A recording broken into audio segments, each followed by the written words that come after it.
Costumo dizer que a palavra de Deus bendita, pregada com fé, com intrepidez, com convicção, ela é como um prego bem fixado. E tudo que nós aprendermos hoje aqui nessa manhã, tudo que nós ouvirmos hoje aqui nessa manhã, um dia será despertado em nossa memória.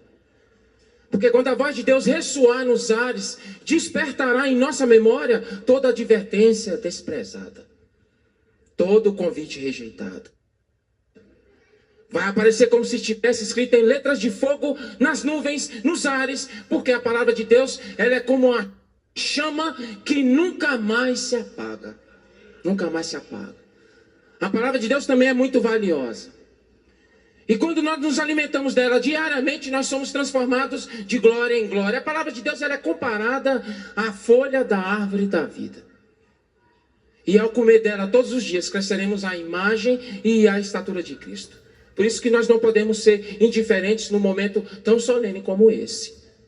Porque haverá um tempo de grande fome e sede no mundo. Mas não fome de comida ou sede de bebida. Mas fome e sede de ouvir a palavra de Deus. E nesse tempo ninguém terá mais nada para oferecer. Amós 8:11. Casas, terras, dólares serão dados em troca de uma pequena oração. Será dada em troca de uma pequena exortação, e nesse tempo ninguém terá mais nada para oferecer. Nós não podemos esquecer que quando a palavra de Deus é exposta, é a voz de Deus falando através do seu servo. Escutai com atenção. Não dorme nessa hora. Não conversa. Não cochila. Não cochicha. Porque fazendo assim poderia escapar a palavra que mais necessitava ouvir. Uma vez ouvindo e colocando em prática, vós guardaria de se enveredar no caminho do inferno. Deus, ele quer ouvintes atentos, irmãos.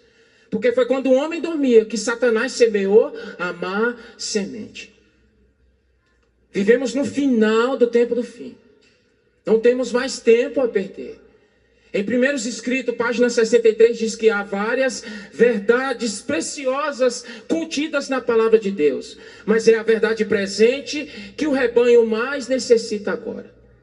E essa verdade que a igreja hoje mais precisa, ela não está relacionada a uma única mensagem. Mas ela está relacionada a um conjunto de mensagens, aonde o sábado será o grande divisor de águas. Logo, logo, irmãos, o sábado será o assunto mais polêmico do mundo.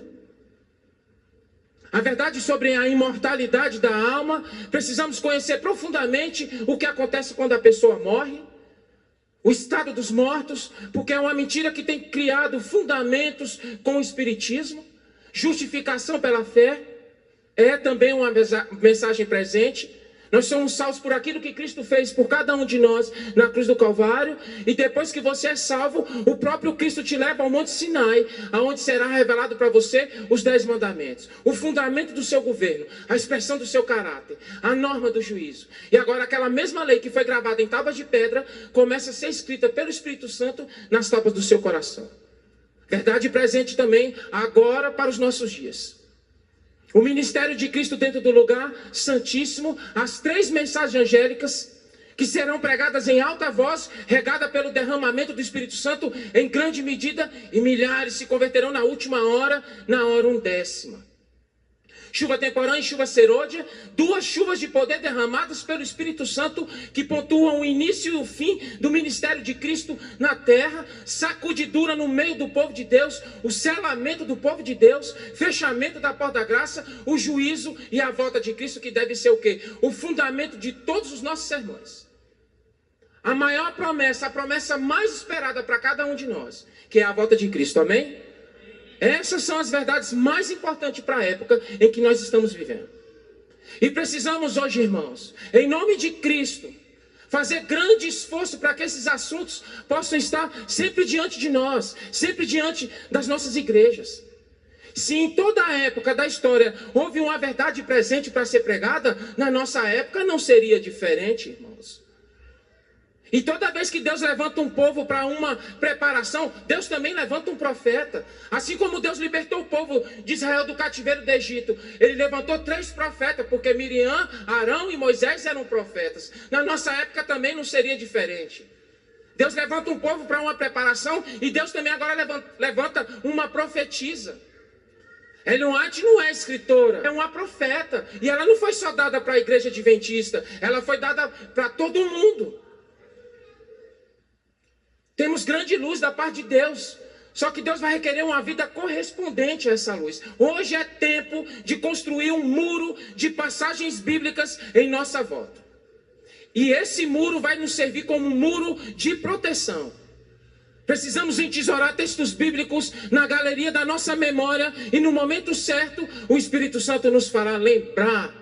E nos dará as palavras apropriadas para cada situação. Dependuremos hoje, irmãos, nas antessalas da nossa memória, as palavras preciosas de Cristo. Elas devem ser mais valorizadas do que o ouro e a prata. Amém? Diga amém, irmãos. Amém. Amém. E todos aqueles que têm estudado a palavra hoje, em oração, com dedicação, tem recebido o privilégio de ouvir os passos de um Deus que se aproxima. Cristo está às portas, irmãos. E os sinais têm nos mostrado isso, não tem? Tem. Calamidades naturais. O mar já não respeita mais o limite que foi dado para ele. Ilhas inteiras estão desaparecendo. A natureza está envolvida de maneira direta na pregação do evangelho. O mundo está sendo sacudido, irmãos. Está sendo sacudido. Violência intensificada em vários lugares. Precisa falar de violência, irmãos? Não precisa. Glutonaria, intemperança.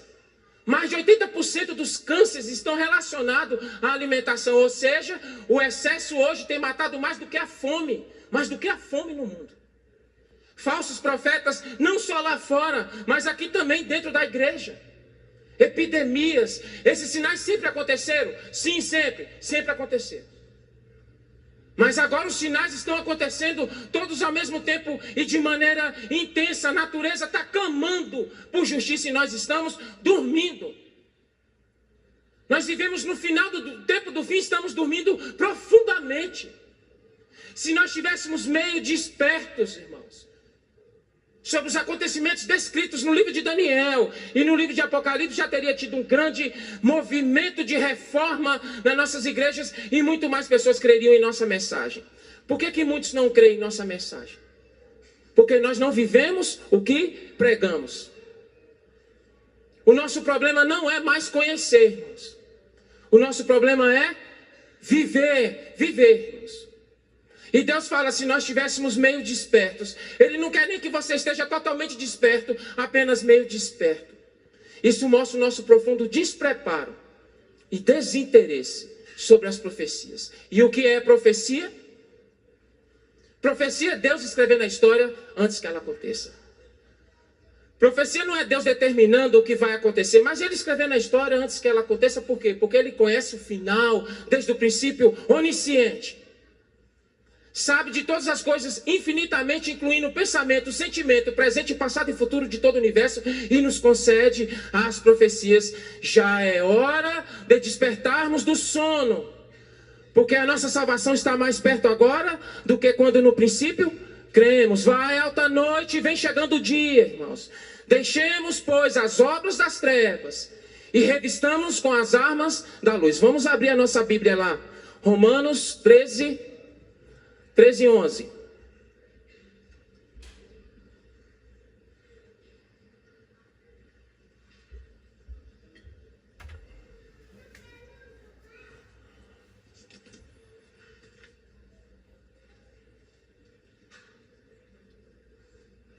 Amém? Nós não sabemos nem o dia e nem a hora da volta de Cristo. Nem os anjos sabem. Nem Cristo, quando estava nessa terra, sabia. Mas agora que está à direita do Pai, como sabe, não é? Como sabe. Porque quando Cristo veio a essa terra, ele permitiu que a sua divindade fosse revestida com a nossa humanidade. E ele escolhe voluntariamente não usar os seus atributos divinos para que pudesse se tornar carne da nossa carne, sangue do nosso sangue. Mas Cristo não perdeu nada. É impossível que Deus perca algo. Deus é Deus, Deus não perde nada. Mas ele escolhe voluntariamente não usar os seus poderes divinos em respeito à humanidade, se tornando totalmente dependente de Deus para comer e para beber. Fez uma entrega sem reservas. Cristo quis o largar sozinho, como homem, para que nós pudéssemos hoje ter acesso à sua vitória. E agora a vitória de Cristo é a nossa vitória. Então nós não sabemos nem o dia e nem a hora da volta de Cristo. Mas os que estudam a palavra são o quê? Conhecedores dos sinais dos tempos. Olha o que fala lá em Romanos 13:11. Romanos 13:11. E digo isto a vós outros que conheceis o que, irmãos? O tempo. Já é hora de vos despertardes do sono. Porque a nossa salvação está agora mais perto do que quando no princípio cremos. Vai alta noite, vem chegando o dia. Deixemos, pois, as obras das trevas e revistamo-nos das armas da luz. Andemos dignamente como em pleno dia, não em orgias e bebedices, não em impudícias e dissoluções, não em contendas e ciúmes, irmãos. Mas revestivos do Senhor Jesus Cristo e nada disponhai para a carne no tocante às suas concupiscências. Conhecer o tempo da volta de Cristo, para mim e para você, não é mais uma possibilidade. É um dever. Há uma diferença entre ver e perceber. E nós estamos vendo os acontecimentos diante dos nossos olhos e não estamos percebendo. Estamos cometendo o mesmo erro do povo antediluviano. Um povo que viu os acontecimentos e não perceberam. O povo viu, irmãos, os animais descendo pelas montanhas, todos em bando e todos entrando na arca de maneira organizada. Eles viram isso e não perceberam. O povo viu o céu se escurecendo com a chegada de pássaros de várias espécies e todos entrando na arca de maneira organizada. Viram e não perceberam. O povo via Noé pregando nas praças com o semblante resplandecendo de santa consagração. 120 anos pregando a mensagem. 120 anos, irmãos, pregando a mensagem sobre o dilúvio. E a mensagem ela foi pregada antes de Noé, ela já foi pregada por Enoque, 1000 anos antes. O espírito de profecia foi dado para Enoque. Deus abre os olhos de Enoque de maneira profética. E ele já pregava também sobre o dilúvio. Depois Enoque prega para o seu filho Matusalém.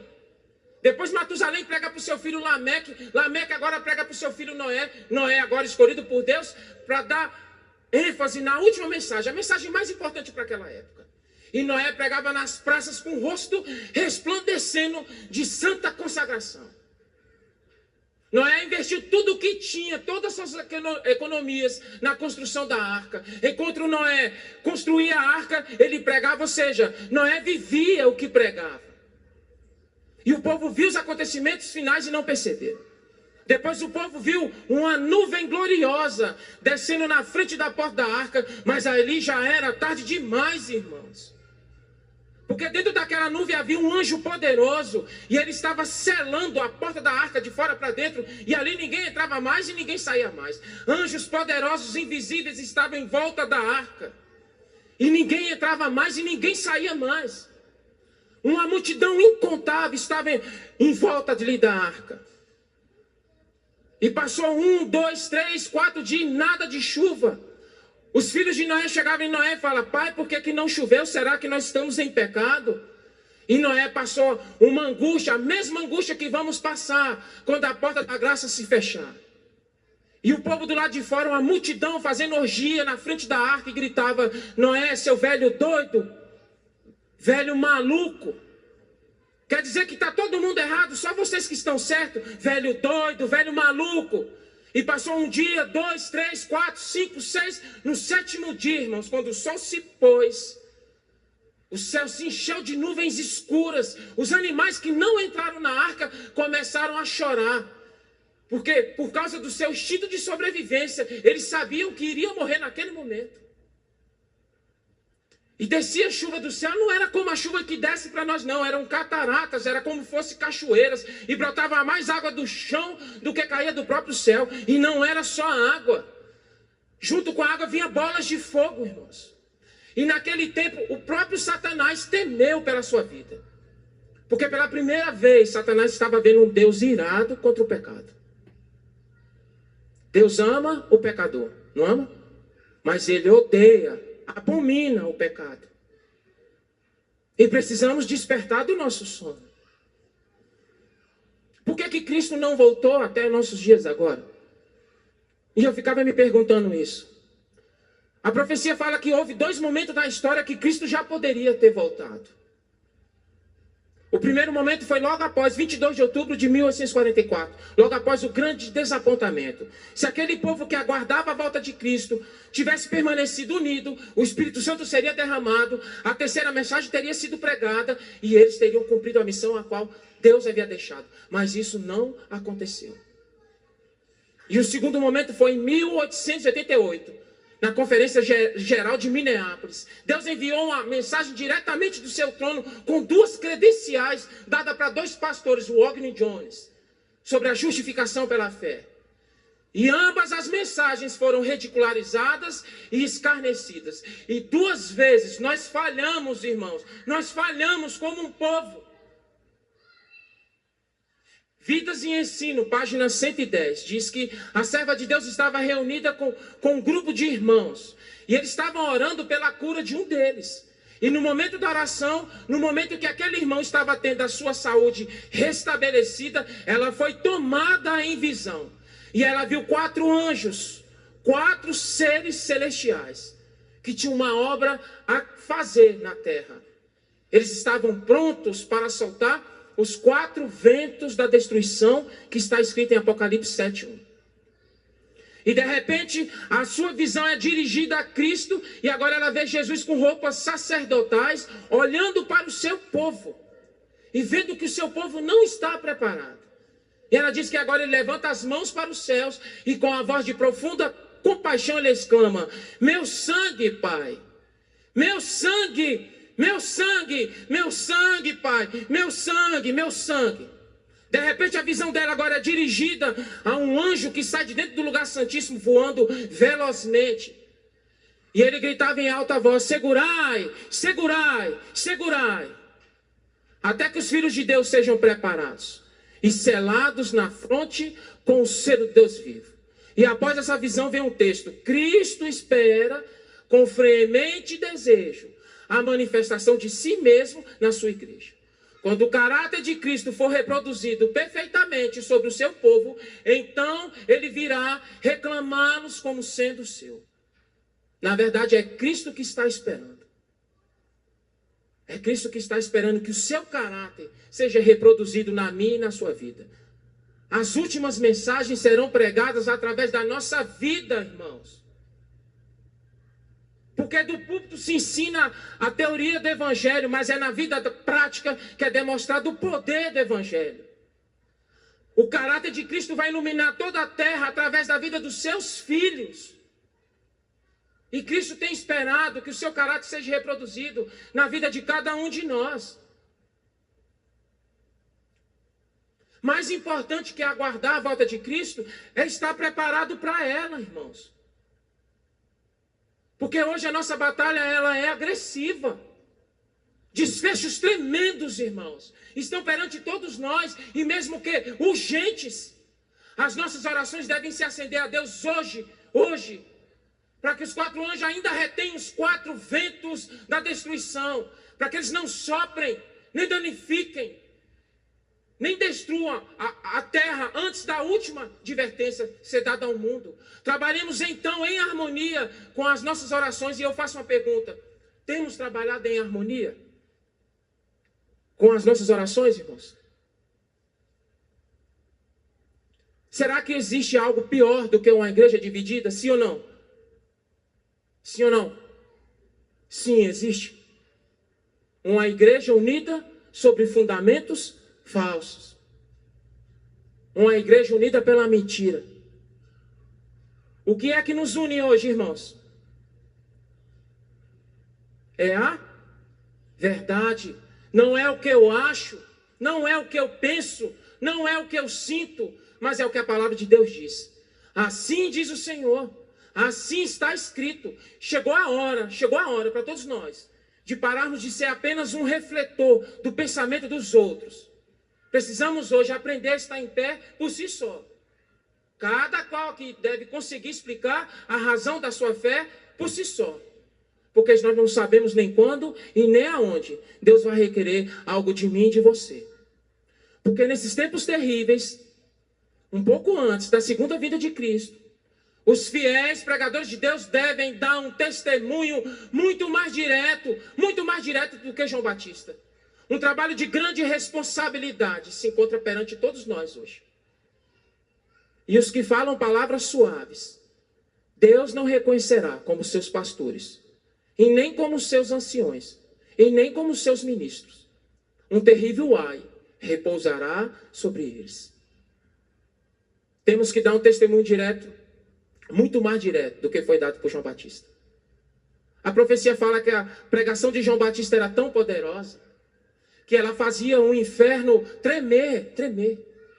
Os demônios achavam que João Batista era o Messias, por causa do poder que a mensagem tinha. E o texto fala que temos que dar um testemunho muito mais direto do que foi dado por João Batista. Ou seja, a nossa obra, ela é muito maior.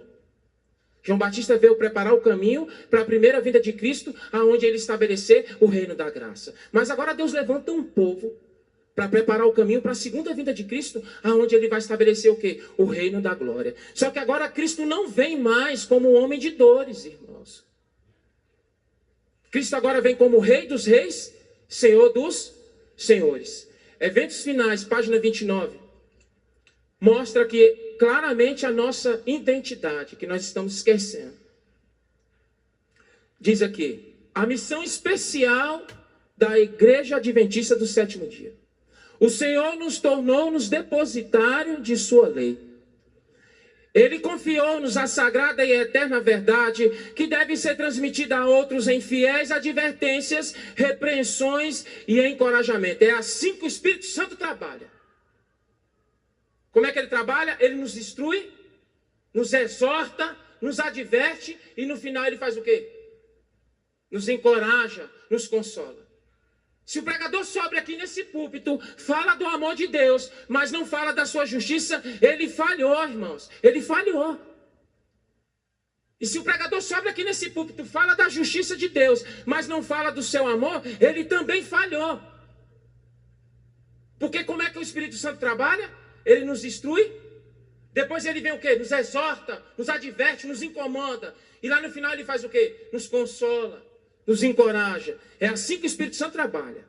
Os adventistas do sétimo dia foram escolhidos por Deus como um povo que peculiar, particular, retirados do mundo com a grande talhadeira da verdade, para restaurar as brechas que foram abertas ao longo do tempo. Em Isaías, nós somos chamados de os restauradores de brecha. Os restauradores de brecha. O maior tesouro da verdade já confiado a mortais. As mais solenes e sérias advertências que Deus já confiou aos seres humanos foram confiadas a esse povo a fim de serem transmitidas ao mundo. Em sentido especial, foram os adventistas do sétimo dia postos no mundo como atalaias, irmãos, e portadores de luz. A eles foi confiada a última mensagem de advertência a um mundo a perecer. Ou seja, sobre nós incidiu a maravilhosa luz da palavra de Deus. Fomos incumbidos de uma obra de mais solene importância. A proclamação da primeira, segunda e terceira mensagem angélica. Nenhuma obra há de tão grande importância. Não podemos permitir que nenhuma outra coisa absorva a nossa atenção. Como temos sido negligentes como igreja em permitir que muitas coisas, muitos outros assuntos, mesmo bíblicos, tenham absorvido a nossa atenção, enquanto as 3 mensagens angélicas, os 3 últimos apelos de Deus à humanidade, têm sido colocadas de lado.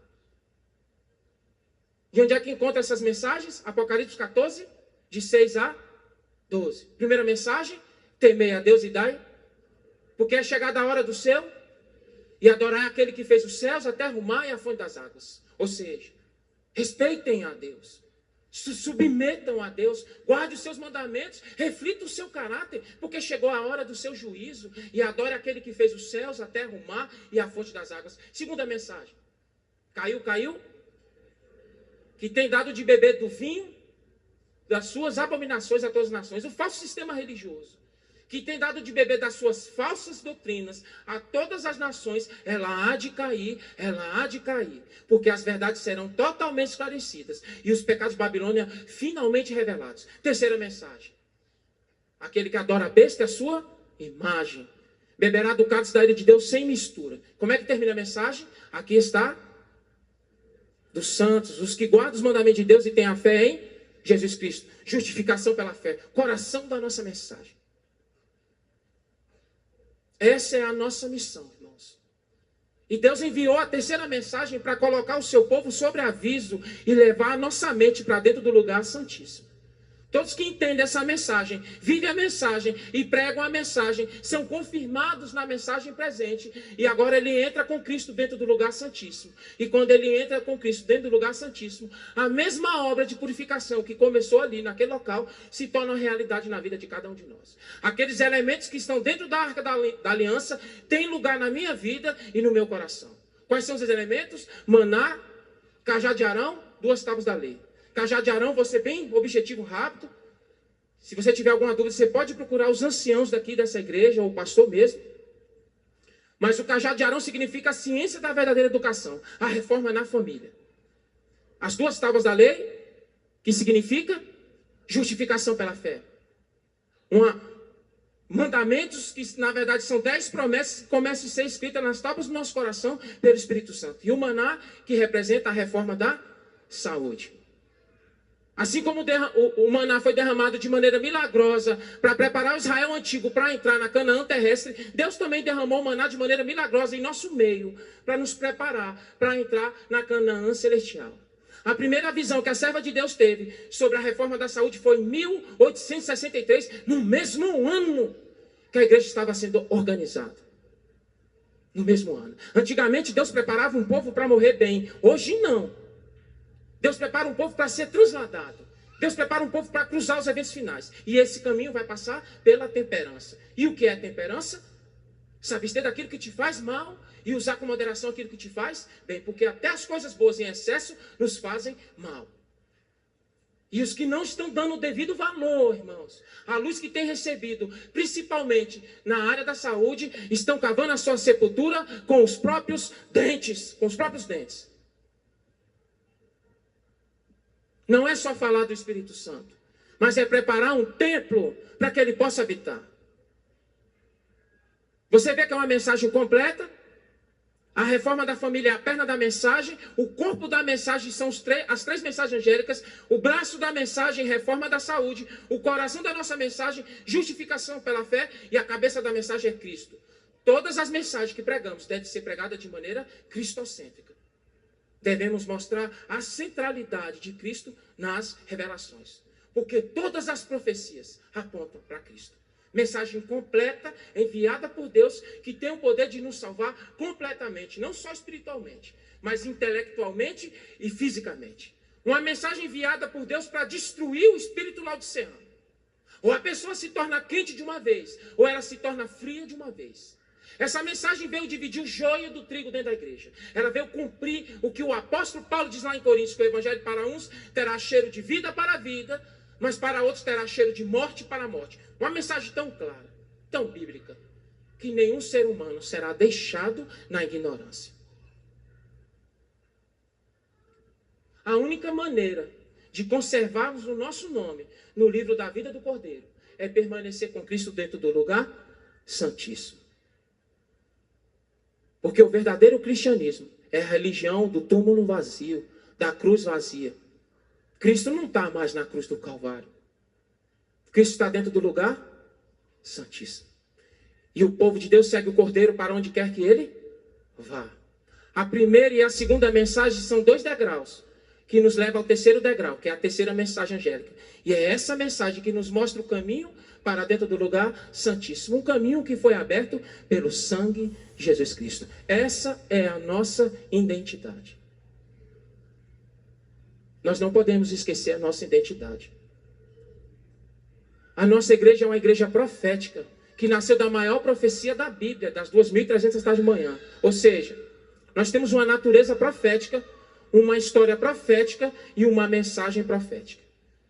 Testemunho Seleto, volume 1, página 89, o último parágrafo diz que maior luz incidiu sobre nós do que incidiu aos nossos pais no passado. De modo que não seremos aceitos por Deus, praticando as mesmas obras e realizando o mesmo serviço que os nossos pais realizaram no passado. Vivemos alguns passos da volta de Cristo.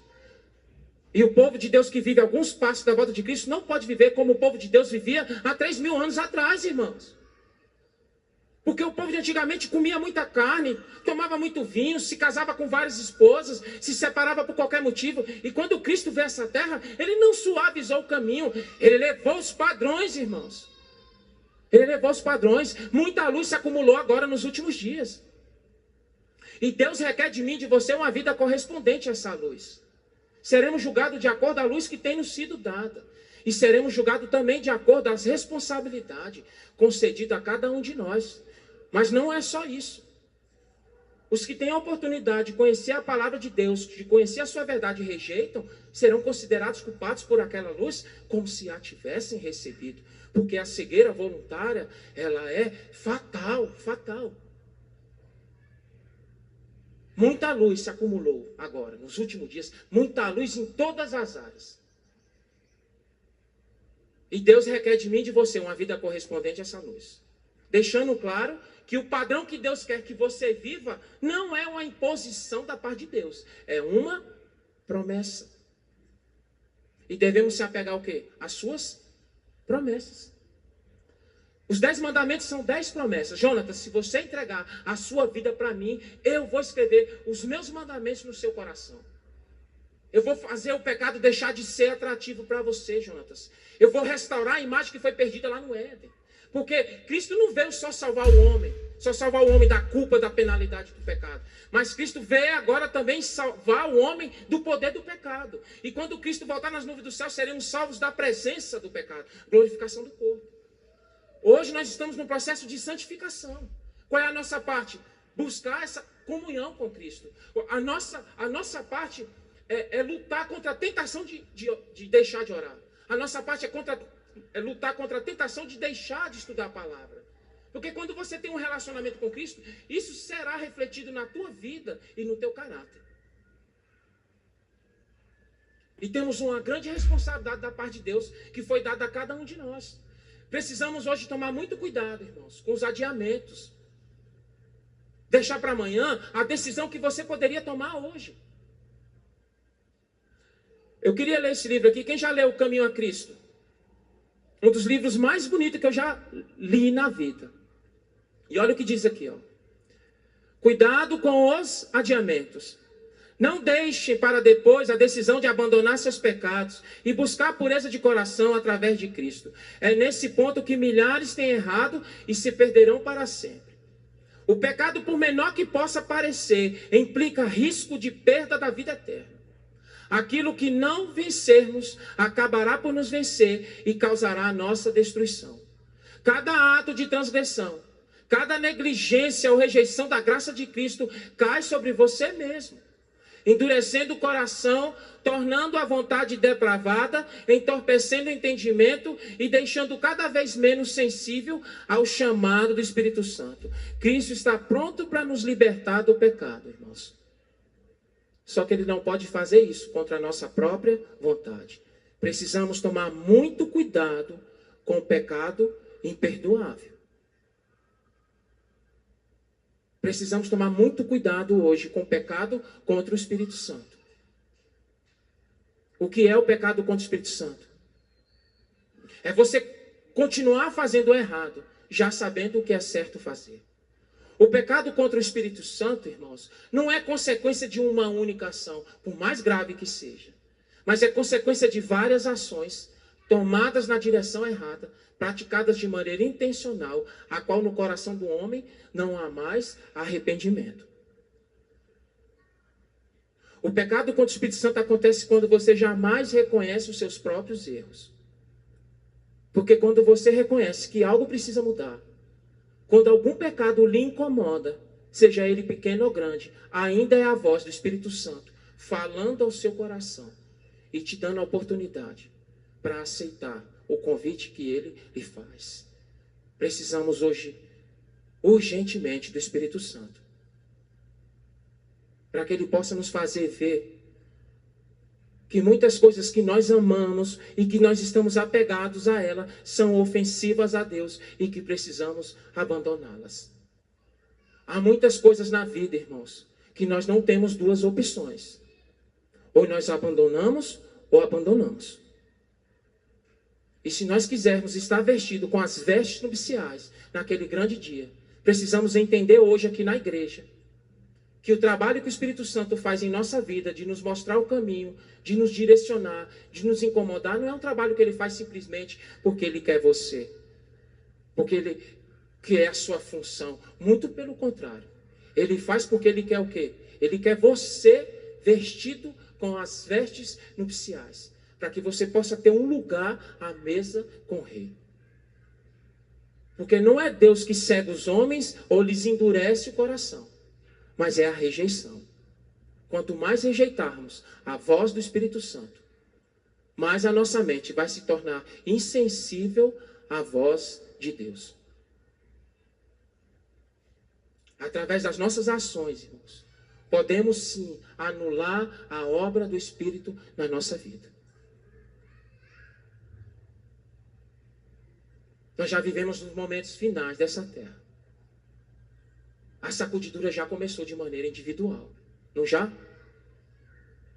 Pessoas já estão sendo sacudidas, peneiradas pelos problemas da vida.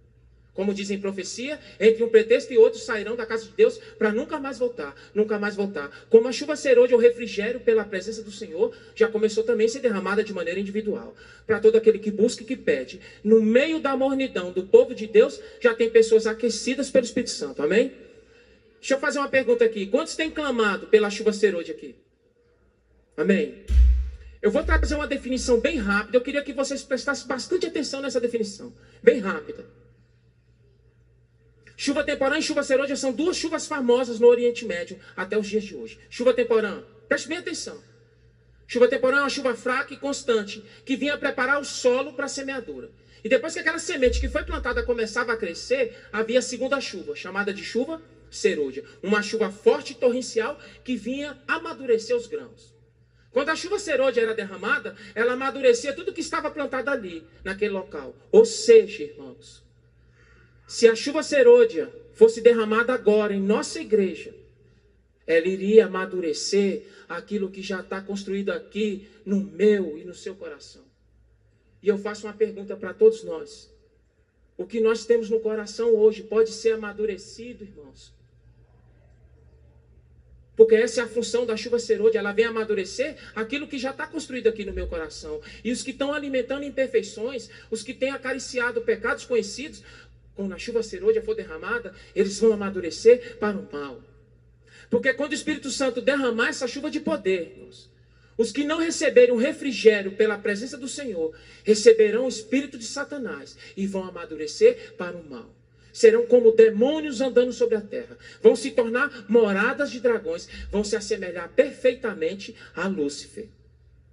Quando soar a mensagem do anjo de Apocalipse 18, 1, que diz: vi descer do céu outro anjo que tinha grande poder e a terra foi iluminada com a sua glória. Quando soar a mensagem desse anjo, todos os elementos da natureza serão despertados, irmãos. Seja para o bem, seja para o mal. Nos últimos dias, todo homem, toda mulher, todo jovem, toda criança será batizada por um Espírito.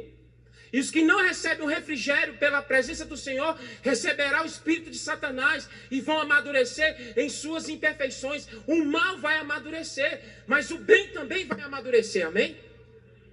E hoje nós temos não só o privilégio de clamar, mas de receber a chuva temporã. E é essa chuva que nos dá o poder e a vitória sobre os pecados conhecidos. Aquele que roubava não rouba mais. Aquele que vivia na prática do adultério não vive mais. Aquele que vivia na prática da mentira não vive mais, por quê? Porque recebeu a vitória sobre os pecados conhecidos e agora está preparado para receber a chuva serôdia, o refrigério pela presença do Senhor, a qual nos amadurece espiritualmente, nos faz cristãos maduros e agora preparados para receber o selo de Deus, que é a consolidação do caráter de Cristo na nossa vida. Um sinal que Deus vai dar para o universo, que você agora, Wagner, é um homem de confiança. Por quê? Porque você leva o nome dele no seu coração. O pecado nunca mais se levantará pela segunda vez através da tua vida. E precisamos nos preparar através da chuva temporã para poder amadurecer espiritualmente quando o refrigério pela presença do Senhor já for derramado. Só que se nós continuarmos a brincar de ser cristão, nós estamos correndo o risco de perseguir os nossos irmãos dentro da igreja. Porque quem não recebe o refrigério pela presença do Senhor vai se tornar inimigo daqueles que receberam. Nós estamos correndo o risco de perseguir os nossos irmãos, irmão. E esse poder vai ser derramado de maneira profética após o decreto dominical, como a sacudidura. Já começou de maneira individual, mas de maneira profética após o decreto dominical. Quando a lei de Deus foi invalidada na terra, quando é que a lei de Deus vai ser invalidada na terra?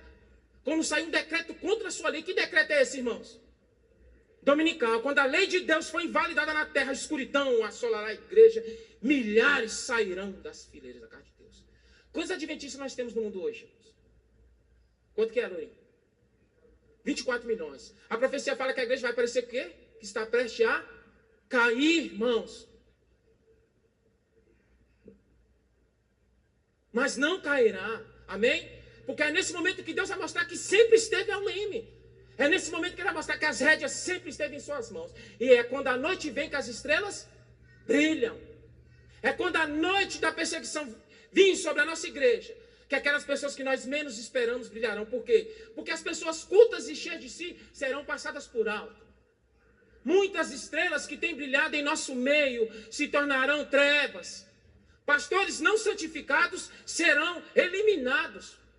Poucas pessoas notáveis se empenharão na causa. A obra de Deus será feita, na sua maioria, por pessoas simples e comuns.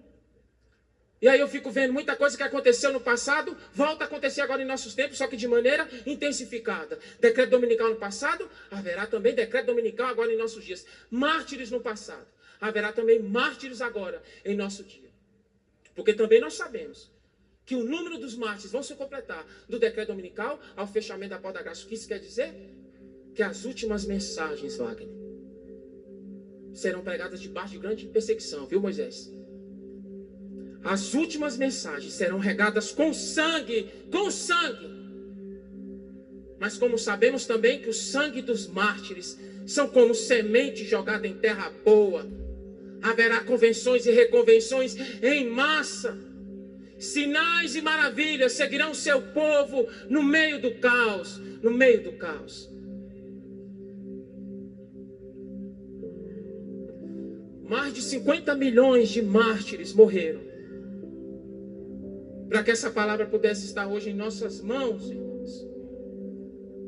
A Bíblia foi escrita com sangue, com sangue. Nós não temos só uma missão especial, não, Wagner. Nós somos também herdeiros da reforma. Nós somos herdeiros da reforma. Naquele tempo, irmãos, o simples ato de estudar a palavra, o simples ato de ouvir a palavra como nós estamos ouvindo já era um ato digno de morte. Os homens eram mortos à espada, estrangulado, queimado vivo, comido por feras. Senhoras geralmente eram enterradas vivas, grávidas. Moças, senhoras, colocavam a sua roupa de sono e caminhavam para a cova para ser enterradas vivas, como se estivesse caminhando para o seu aposento, para dormir o sono da noite. Senhoras, viu? Moças caminhavam para a estaca, para ser estrangulada e queimada viva, como se estivesse caminhando para o altar para encontrar com seu esposo. As mulheres que casaram aqui, sabe a alegria que você sentiu, não sabe? Quando você caminhou para o altar para encontrar com seu esposo, essa é a alegria que aquelas mulheres sentiam, de terem sido consideradas dignas por Deus. por estar passando por esse momento.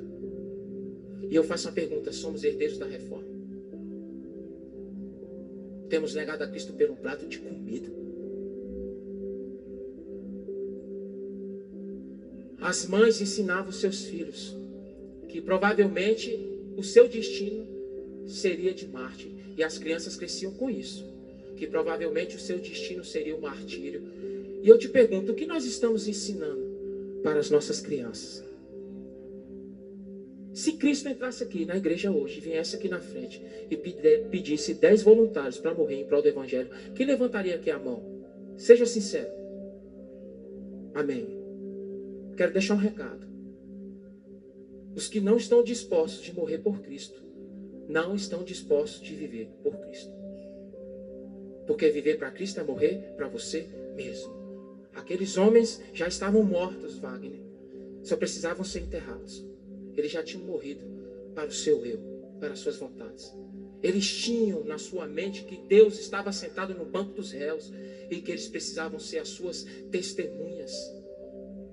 Nós somos herdeiros da reforma, irmãos. Um grupo de águias romanas, tropas romanas, capturaram um pai e um filho valdense. O filho dele tinha por volta de 9 anos. Quantos anos tem esse menino aí? Do seu lado? 7? Eles capturaram um pai e um filho, e o filho tinha por volta de 9 anos.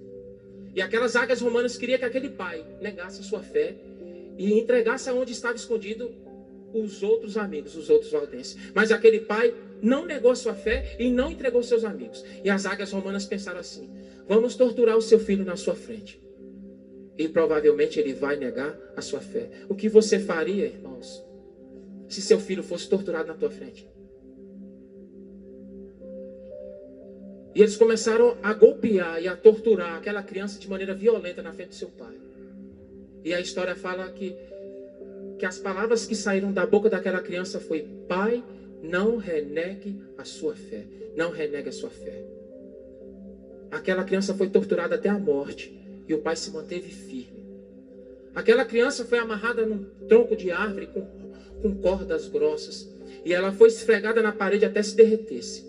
E as últimas palavras que saíram do lábio daquela criança foi: pai, não renegue a sua fé. Não renegue a sua fé. Isso é ser herdeiro da reforma.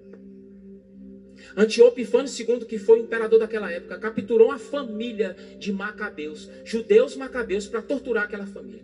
Um estirpe de 7 filhos.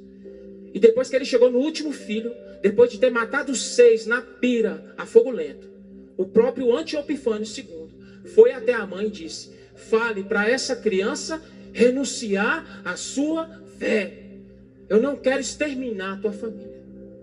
E fala que aquela mãe foi até o filho, com lágrimas nos olhos, e disse para o seu filho em hebraico: filho, não envergonhe a Deus e nem a memória dos seus irmãos. Falta de amor? Não. Essa é a verdadeira prova de amor. Não devemos ter medo daqueles que podem matar o nosso corpo, e sim a nossa alma, o nosso coração. E fala que aquela criança de 9 anos, se voltou ao imperador e disse: não pense que só porque eu sou uma criança, eu tenho menos caráter do que os meus irmãos. Nós fomos criados pelo mesmo Pai e servimos ao mesmo Deus. E segundo os relatos de Flávio Josefo, essa criança pulou de ponta num caldeirão de azeite fervente. Isso é ser herdeiro da reforma. Luiz de Berguini foi o maior escritor que já houve naquela época. Nunca houve homem como Luiz de Berguini. E ele foi condenado à morte por ter aceitado a Cristo como Senhor da vida dele. E no dia da sua execução, ele escolheu a melhor roupa que tinha, escolheu a sua melhor carroça e saiu desfilando pelas ruas de Paris, como se estivesse indo para uma palestra. E as pessoas não conseguiam entender o brilho que havia no rosto de Luiz Berguini, a alegria que ele estava sentindo por ter sido considerado digno por Deus, por estar passando por aquele momento. E fala que na hora que ele chega no local da execução, ele desce da carroça e agora ele sobe com toda a pompa para a estaca, para ser estrangulado e queimado vivo. E no meio das chamas ele começa a fazer uma oração.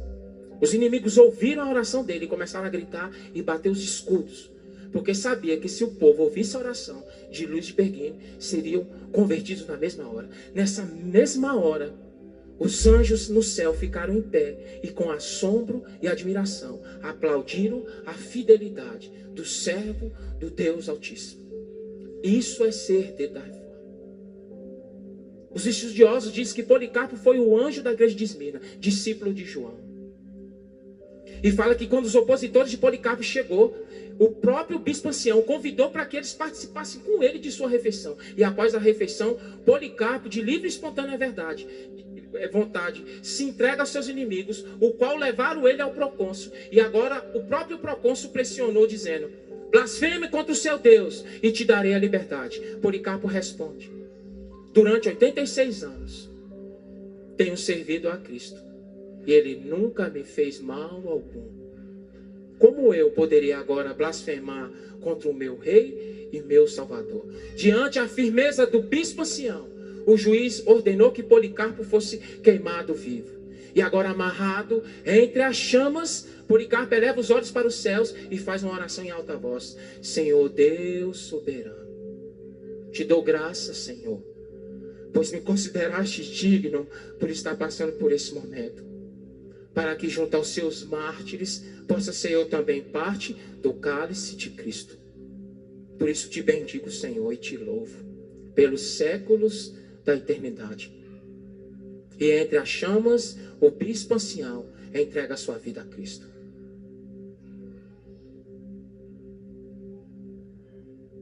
E diz que o que os nossos irmãos passou nesse tempo foi senão a tênue sombra do que vai acontecer agora nos últimos dias. E só aqueles que em tudo se dominam serão os agraciados, que cruzarão os horrores dos últimos dias e receberão o privilégio de não passar pela morte, como Elias recebeu e como Enoque.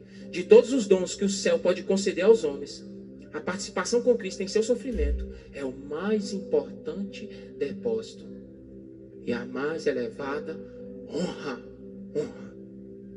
Após o decreto dominical, as mensagens vão se espalhar rapidamente como fogo se espalha na palha. As verdades serão totalmente esclarecidas. Todos tomarão a decisão de forma inteligente e consciente. E nesse momento o que isso vai falar está feito. Vai falar aquela famosa frase: quem é santo, continue a santificar. E quem é imundo, continue sendo imundo. Cristo agora pega um incensário de ouro, coloca fogo do altar dentro do incensário e o lança sobre a terra. O lugar santíssimo se enche de fumaça. Acabar aí o tempo da graça.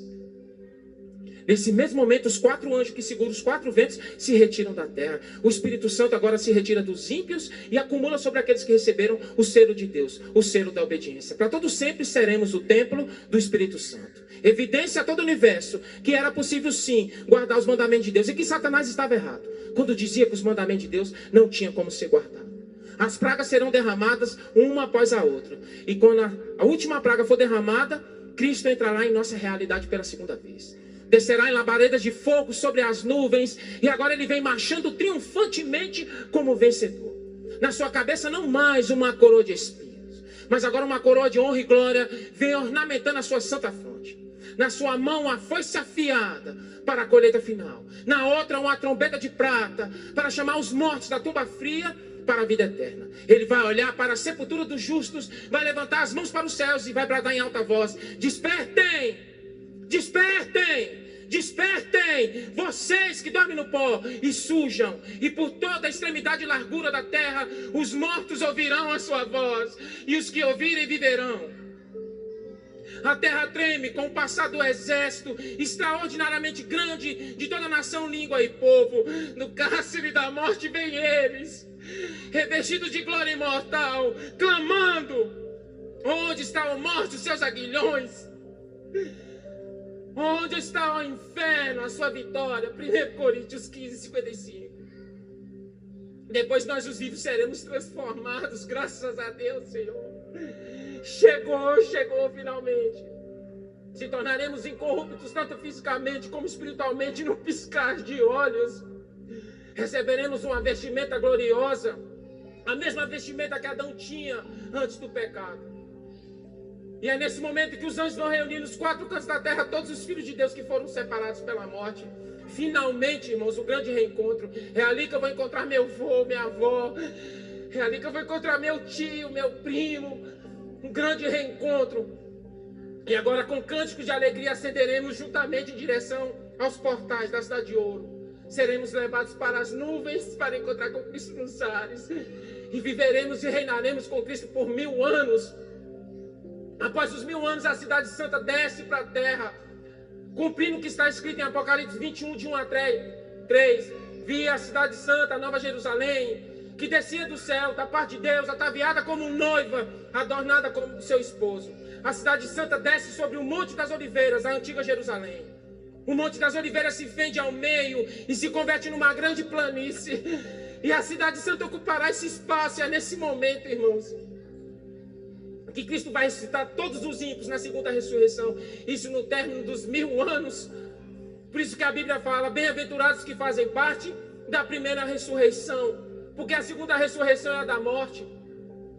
E Cristo vai ressuscitar todos os ímpios na segunda ressurreição. Isso no final dos 1000 anos. E são inúmeros como a areia do mar. São inúmeros como a areia do mar. Uma multidão incontável, inumerável. Inúmeros como a areia do mar. E para mostrar que não mudaram. Para mostrar que se tivessem mais tempo, não mudariam. Logo se colocarão sob a liderança de Satanás para atacar a cidade santa e tomá-la pela violência, cumprindo o que está escrito em Apocalipse 20, versículo 9. Marcharam então sobre a superfície da terra e sitiaram o acampamento dos santos, a cidade querida. Porém veio o fogo do céu e consumiu a todos. Os ímpios cercarão a cidade santa por todos os lados para tomá-la em seu assalto final. Nessa hora cresce um muro de ouro tão puro que chega a ser transparente. E esse muro cresce dividindo os santos dentro da cidade e os ímpios do lado de fora. E muitos que estiverem dentro da cidade poderão ver os seus entes queridos do outro lado do muro. Mães que verão seus filhos do outro lado do muro. Filhos que verão toda a sua família do outro lado do muro. Irmãos, faça tudo o que você puder para salvar a tua família. Tudo que você puder fazer hoje para salvar seu irmão, seu tio, seu pai, sua mãe, você tem que fazer. Haverá grande pranto dentro e fora da cidade. Uma cena de pesar terrível, terrível, jamais vista pelo universo. E nessa hora de grande angústia, de grande pranto, Cristo sobe no seu trono móvel, ao alto da muralha, e ele faz passar uma retrospectiva na mente de todos os ímpios. Ele faz passar um memorial diante deles. E é nesse momento que eles vão lembrar das advertências desprezadas. É nesse momento que eles vão lembrar dos convites rejeitados. E muitos desses convites feitos desse púlpito. Eles vão lembrar dos panfletos que eles amassavam e jogavam fora. Dos livros que eles jogavam fora e não liam. Haverá um grande despertamento. E agora os ímpios fazem algo estranho. Eles vão dobrar os seus joelhos. Eles não têm mais o Espírito Santo para se arrependerem no sentido de arrependimento profundo, mas eles são seres inteligentes e pela razão eles reconhecem que a punição que virá sobre eles é justa da parte de Deus. Nessa hora o universo clama em uma só voz: perfeitos e justos são os seus caminhos, ó Senhor nosso Deus. Uma multidão inumerável dobra os seus joelhos perante o Rei Jesus. Pelas forças da circunstância, reconhece que Cristo é justo e que sua lei é imutável. E o último joelho a se dobrar, quem é? Satanás. Mas se dobrará. Os seus pés se firmam ao solo frio, por isso perdeu o seu estado original. Mas quando for passado o memorial de toda a sua vida diante de seus olhos, finalmente o joelho de Lúcifer tocará o solo, cumprindo o que está escrito em Filipenses 2:10. Todo joelho se dobrará e toda a língua confessará que Jesus é o Senhor, para a glória de Deus o Pai. Amém? Amém. Deus agora recebe o respaldo do universo, que finalmente pode destruir a rebelião. Fogo sobrenatural da parte de Deus desce do céu. O planeta Terra é envolvido em um lençol de chamas. A cidade santa protegida e os ímpios serão destruídos em volta da cidade. Tudo que tiver em volta da cidade será consumido pelas chamas. Raiz e ramo de todo o pecado será destruído. Toda a lembrança do mal será destruída. Porque é nesse momento que Deus vai enxugar dos nossos olhos toda a lágrima. Não haverá mais pranto, irmãos, nem dor e nem luto. Porque as primeiras coisas já se passaram. E nós não podemos esquecer que o mesmo fogo que destrói o mal é o mesmo fogo que purifica a terra. E quando a última chama se apagar, os portais da cidade se abrirão. Vitória definitiva do Rei Jesus sobre as forças do mal. Cristo desce da cidade santa, coloca os seus pés no solo pulverizado em cinzas. Uma cena de destruição terrível, terrível. Mas nenhuma mancha do pecado. Vitória definitiva do Rei Jesus sobre as forças do mal. Amém? E é nesse momento que Cristo vai fazer nova todas as coisas. Ao seu comando, ao comando da sua voz, um tapete verdejante cobre toda a superfície da terra. Árvores frondosas brotam uma após a outra. Animais dóceis nascem do nada. É uma vitrine de criatividade incrível, incrível, jamais vista pelo universo. É o Éden reformado. E agora Cristo se volta aos salvos dentro da cidade e diz a última profecia: bem-aventurados os mansos, porque herdarão a terra. O grande conflito terminou. Pecado e pecadores não mais existem. O universo inteiro está purificado. Uma única palpitação de harmonioso júbilo por toda a vasta criação. Daquele que tudo criou emana luz, vida e alegria por todos os domínios do espaço infinito. Desde o minúsculo átomo ao maior dos mundos, todos os seres inanimados em sua serena beleza e perfeito gozo declaram que Deus é amor. Amém? Amém. E agora, pelo agitar dos ramos das palmeiras, um cântico de louvor claro e suave e melodioso ecoa pelas abóbadas dos céus com a antífone: salvação ao nosso Deus que está sentado ao trono e ao Cordeiro. E o universo responde: amém. E louvor, e ação de graças, e sabedoria, e poder, e força, e honra ao nosso Deus para todo sempre. Amém? Amém.